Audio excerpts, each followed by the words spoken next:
जय गुरुदेव, जय महाकाली। आप सभी साधकों का जय महाकाली ज्योतिष केंद्र के आपके अपने चैनल पर स्वागत है।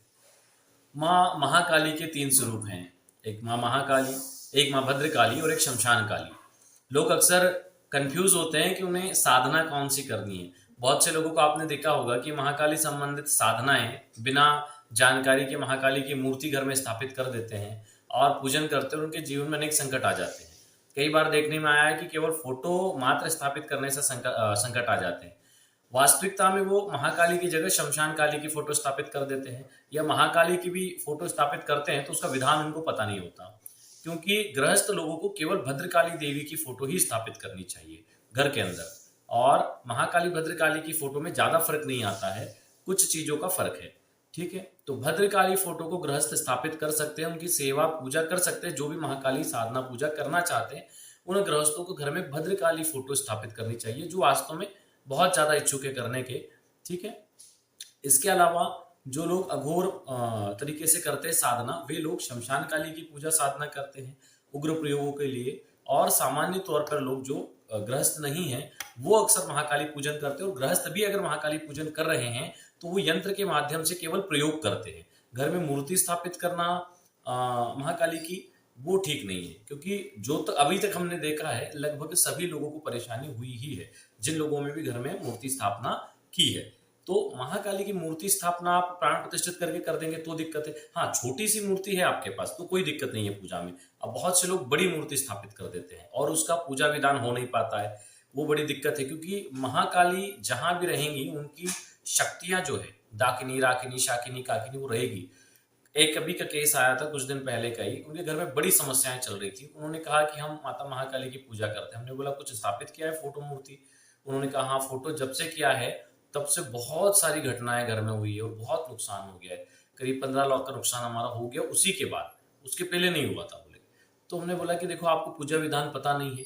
ठीक है, महाकाली पूजन के लिए बड़े विशेष विधान होते हैं। प्रतिदिन कवच का पाठ होता है, स्तोत्र का पाठ होता है, आवरण पूजा होती है, मंडल पूजा होती है, बहुत सारे विधान है। अब आपको पता नहीं है और आपने स्थापित किया उनको महाकाली मान के।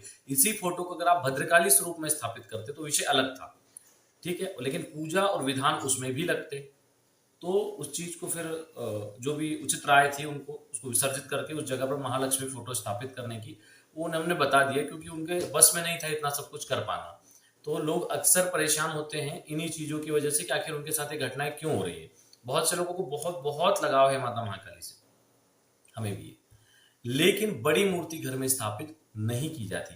हवन कर लो, आप साधना कर लो, यंत्र स्थापित करके बड़े बड़े अनुष्ठान कर लो, लेकिन मूर्ति को घर में स्थापित मत करो बड़ी। ठीक है, हाँ, अलग से मंदिर बनाओ। देखो, चाहे शिव मंदिर हो चाहे महाकाली मंदिर हो, आपके घर से भले ही 4-4 इंची की गैप होना चाहिए, दीवार से दीवार चिपक के नहीं होना चाहिए। ये समस्या का कारण बन सकता है। अधिकतर जगह पे हुआ है जहां भी शिव मंदिर दीवार से चिपके हुए हैं, उनसे लगे हुए जितने भी घर हैं वहां पर समस्या देखने को आई है। ठीक है, ये चीजें अनुभव में आई है इसलिए बता रहे हैं। ऐसा कोई भी शास्त्रोक्त या पुराणोक्त इसका कोई प्रमाण नहीं है। ये प्रैक्टिकल में जो चीजें देखने में आई है वो हम बता रहे हैं कि, और इसका अनुभव हुआ है, क्या हुआ है वो भी आपको बताएंगे कि जिन लोगों ने घर के दीवार से सटा के मंदिर बना दिए हैं उनको शिव मंदिर में ज्यादातर समस्या आई है। एक मंदिर था, भी हम यहीं की घटना बताते हैं। वहां पर पहले भैरव मंदिर था, सब कुछ ठीक था, बहुत तरक्की की, बहुत तरक्की हुई। लेकिन फिर उन्होंने वहां पर शिवलिंग भी स्थापित किया शिव परिवार के, और अब तब से लगातार समस्याएं चली आ रही है और पूरे मोहल्ले में 10-12 घर जितने भी है सब में समस्याएं आ गई, गंभीर गंभीर। तो जब हमने देखा कि शिव मंदिर स्थापित करने की वजह से शिव जी के जो गण है वो सुबह से आ जाते हैं उनकी आरती करने के लिए, वो रात में आते हैं, और उस समय जो घर उनसे लगे हुए हैं उन घरों में अन्य ग्रस्त क्रियाकलाप चल रहे हैं, तो उनकी वजह से वो उनको घोर संकट में डाल देते हैं क्रोध में आकर, क्योंकि सारे भूत प्रेत पिशाच गण हैं, बड़े बड़े गण हैं, तो उत्पाद कर रहे हैं सभी। तो उनको यही राय दी कि आप मंदिर का जीर्णोद्धार करिए, पुराना भी हो गया है, आप उसको घर से 4-4 इंची हटा दीजिए, मतलब 4-4 इंची की गैप बना दीजिए बीच में, आपके घर से टच नहीं रहेगा, घर से वो अलग हो जाएगा और मंदिर का जीर्णोद्धार भी हो जाएगा और आप लोगों की समस्या भी दूर हो जाएगी। ऐसी कई सारी चीजें हैं। अभी यहाँ से 60-70 किलोमीटर दूर का भी एक केस ऐसे आया था। उन लोगों को जो पूर्वज थे उन्होंने घर के अंदर जैसे 10-12 कमरे थे तो बीच के एक कमरे में शिवलिंग स्थापित कर दिया, और तब से लगातार उनका पूरा सब कुछ बर्बाद हो गया, लगभग बर्बादी की कगार पे चल रहे हैं वो लोग। अब वो उसको हटा भी नहीं पा रहे डर के मारे। तो हमने उन्हें राय दी कि आपके अगर कोई प्लाट खाली हो या जगह हो तो वहां पर आप शिव मंदिर का निर्माण करवा के इसको स्थापित करवाइए। इसके अलावा दूसरा आपके पास कोई उपाय नहीं है, या तो फिर आप उसको छोड़ दीजिए, आप दूसरी जगह चले जाइए, आप वहां पर पूजा पाठ के लिए केवल मंदिर रखिए। तो ऐसी कई सारी लोगों की समस्याएं हैं जिनको लोगों को समझना जरूरी है कि किस मंदिर में किस मूर्ति को कैसे स्थापित किया जाए। चलो ठीक है, आपने स्थापित कर ली, घर के अंदर स्थापित कर ली, कोई दिक्कत नहीं, आपकी तरक्की होगी, लेकिन आप उसके शास्त्रोक्त या तो प्रमाण देख लो कि उनकी पूजा पाठ कैसे करनी है, उनके विधान क्या है, कितने टाइम आरती होगी। सब सही कर रहे हो तो सब सही होगा, लेकिन चूंकि आप गृहस्थ हो और आपसे बार बार चूक हो जाती है, आपने घर में शिव मंदिर स्थापित कर रखा है, 4 बजे आरती का समय हो रहा है और आप लोग गृहस्थ क्रियाकलापों में है, रात को आरती के समय आप लोग कुछ और ही कर रहे हैं, तो ऐसी समस्याओं में आपको समस्या भोगनी पड़ती है। ठीक है, तो इन चीजों को समझें और विद्वान व्यक्ति से राय लेकर ही कार्य करें, अन्यथा फिर आप भगवान को दोष देंगे तो काम की बात नहीं है।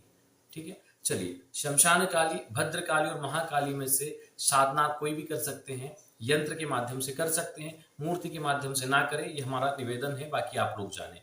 भद्रकाली साधना को व्यक्ति करे तो जीवन के बड़े से बड़े समस्याओं का समाधान हो जाता है। आज जो प्रयोग दे रहे हैं, इस प्रयोग के माध्यम से आप इस साधना और इस प्रयोग के माध्यम से एक बार इसको कर लो, घर में यंत्र स्थापित करो, कोई दिक्कत नहीं। जब भी कहीं जाना हो, यंत्र के सामने माला हाथ में लेके 21 बार मंत्र पढ़ो, माला को सर पे लगाओ, पहन लो और चले जाओ। आपके कार्य को मां भद्रकाली सिद्ध करती हैं, वो माला के रूप में ही भद्रकाली सिद्धि व्यक्ति को प्राप्त होती है। 7 दिवसीय साधना है, रुद्राक्ष माला और भद्रकाली यंत्र का इसमें प्रयोग किया जाता है। भद्रकाली यंत्र की जगह महाकाली यंत्र का प्रयोग भी किया जा सकता है, लेकिन वह सही तरीके से प्राण प्रतिष्ठित हो और उसकी ज्योमेट्री सही हो। तो अगर गलत ज्योमेट्री है तो वहां नुकसान हो जाएगा। ज्योमेट्री का मतलब होता है उसके अंदर के जो आकार बने होते हैं, उनका जो व्यू बना होता है, वो माता की अनन्य शक्तियां होती है। ठीक है, तो इसका आपको ध्यान रखना है। अब साधना कैसे करनी है, किसी भी शनिवार या अमावस्या से साधना को शुरू कर सकते हैं। 7 दिवसीय साधना है, रात्रि 10 बजे या प्रातः 4 बजे से साधना को किया जा सकता है। उत्तर या पूर्व मुखी बैठ सकते हैं, काले कलर के चमकीले वस्त्र, वैसा ही आसन और सामने लकड़ी के बाजू पर काले कलर का चमकीला वस्त्र बिछाना है। अपना पवित्रीकरण आचमन करना है, तिल के तेल का या घी का दीपक प्रज्वलित करना है, एक मुट्ठी जो तिल होती है काली वो ढेर लगाना है, उसके ऊपर यंत्र को स्थापित करना है, फिर यंत्र को उठाना है, यंत्र को स्नान करवाना है, पुनः स्थापित करना है और पहले बिंदी बीच में और फिर 9 बिंदियां आइट साइड लगाना है, मतलब टोटल 8 और एक बीच में 9 कुमकुम से बिंदियां लगाना है। हाथ में जल के संकल्प लेना है कि मैं अमुक नाम अमुक गोत्र मां भद्रकाली सिद्धि करने जा रहा हूं, इसके प्रभाव से मेरे सर्व कार्य सिद्ध हो, या कोई विशेष इच्छा हो तो वो बोल दे कि माता की मुझे सात्विक रूप से सिद्धि प्राप्त हो और प्रति क्षण मां मुझे तरक्की प्रदान करे और मेरे जीवन का प्रति क्षण सुखमय हो जाए, ऐसा आशीर्वाद दे और छोड़ दे। अभी बहुत से लोग क्या करते हैं, नए नए साधक हैं, प्रत्यक्ष सिद्धि का संकल्प ले लेते हैं। देखो क्या होता है, आप जब बाइक स्टार्ट करते हो ना, तो किक मारने का भी एक लेवल होता है। आप कितनी तेज किक मारोगे तो ही गाड़ी स्टार्ट होगी। नए व्यक्ति तो कर नहीं पाते, बहुत बार कोशिश होती है। साधना भी वैसे ही है। डायरेक्ट प्रत्यक्ष सिद्धि लेने का मतलब नहीं है अभी आपको साधना की बारीकियां पता नहीं है। आपने सिद्धि का प्रत्यक्ष सिद्धि का ले, शक्ति आ गई, आपको पता ही नहीं करना क्या है, तो फिर वो आप पे क्रोधित होकर चली जाती है। तो इसलिए साधना में कभी भी प्रत्यक्ष सिद्धि का शुरुआती दौर में संकल्प नहीं लेना चाहिए। माँ की कृपा प्राप्त हो, मैं आपकी पूजा साधना और आपको प्रत्यक्ष करने के सभी विधान ज्ञात कर दूं, ऐसा आशीर्वाद दें, ऐसी सिद्धि प्रदान करें, इस प्रकार का संकल्प लो। फिर आपने अनुष्ठान किया, आपको अपने आप अनुभव होने लग जाएंगे कि आगे ये पूजा कर दो, इससे मैं आऊंगी, आगे ये पूजा कर, इससे मैं आऊंगी। फिर आपने दूसरा अनुष्ठान किया, फिर आपको अनुभव होंगे कि अब यहाँ यहाँ ये सुधार कर, फिर अनुभव हुआ अब ये व्रत कर, अब ये कर। तो इस टाइप से आपको माता खुद ही तैयार कर देंगी कि किस प्रकार आप उनको देख पाएंगे। समझे बात को? तो संकल्प यही लेना है कि हे माँ, मेरे अंदर वो बुद्धि, वो दिव्य दृष्टि और वो शक्ति उत्पन्न करके मैं तेरे दर्शन कर पाऊं, तेरी कृपा को प्राप्त कर पाऊं, तेरी सिद्धि को प्राप्त कर पाऊं, क्योंकि मुझ में इतना सामर्थ्य नहीं है और ना ही मैं इतना लायक हूं, तेरी कृपा से ही बन सकता हूं। ऐसा संकल्प लेके जब साधना करोगे तो वो सिद्धि प्राप्त होती है। ठीक है, अब क्या करना है इसमें, आपने संकल्प ले लिया और उसके बाद गणेश जी गुरु जी का ध्यान करके एक एक माला गणेश मंत्र गुरु मंत्र जाप कर लें और फिर 21 माला मां भद्रकाली का जो मंत्र दे रहे हैं उसको जप करें। उसके बाद अंत में पुनः एक माला गुरु मंत्र जप कर लें, जो भी आपका गुरु मंत्र हो। गुरु मंत्र आवश्यक है, महाकाली, शमशान काली या भद्रकाली साधना आप कर रहे हैं तो गुरु दीक्षा आपकी बहुत आवश्यक है। ठीक है, तो आप मंत्र को नोट करिए।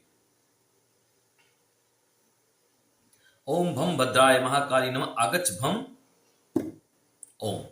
ठीक है, यह मंत्र है।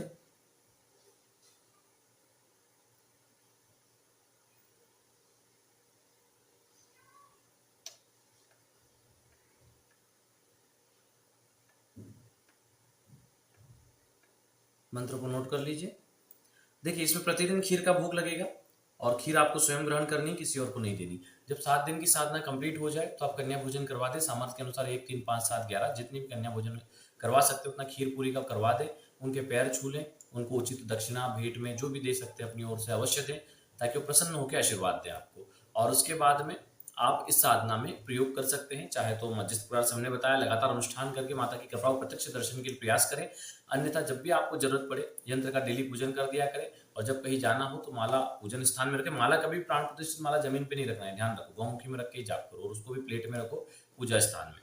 कभी भी कहीं जाना हो तो माता की माला हाथ में ली, 21 बार मंत्र पढ़ा, फूंक मारी माला पे, यंत्र के सामने मस्तक को लगाया, आंखों से लगा, उस माला को धारण करके चले गए। और माता से प्रार्थना करनी कि मेरे ये कार्य सिद्ध हो जाए, ऐसी कृपा करें। मतलब मंत्र पढ़ने के पहले भी ये बोलना है, 21 बार मंत्र पढ़ना होता तो पहले भी बोल दें आपका जो भी संकल्प हो, मंत्र पढ़ने के बाद भी बोलें और फिर फूंक मार के पहन लें, तो वो आपका कार्य सिद्ध हो जाएगा। इससे आपको पता चलेगा कि आपकी साधना प्रभावी हो चुकी है। लेकिन इस विषय पे गुरु के अलावा किसी और को नहीं बताना है। अगर बताया तो उसका प्रभाव क्षीण हो जाएगा। ठीक है, बहुत से लोग हैं साधना करते करते अनुभव होते तो इतने उतावले हो जाते हैं कि बहुत सारी चीजें अपने आसपास वालों को बताएंगे, दोस्तों को बताएंगे, जिनको नहीं जानते उनको भी फोन लगा लगा के बताएंगे, कोई यूट्यूब से गुरु नए नए निकाल के उनको बताएंगे। तो ये सब गलत है, तुम्हारी साधना ही क्षीण हो जाती है। कभी किसी को इस विषय पे नहीं बताना जब आपकी साधना आप कर रहे हो।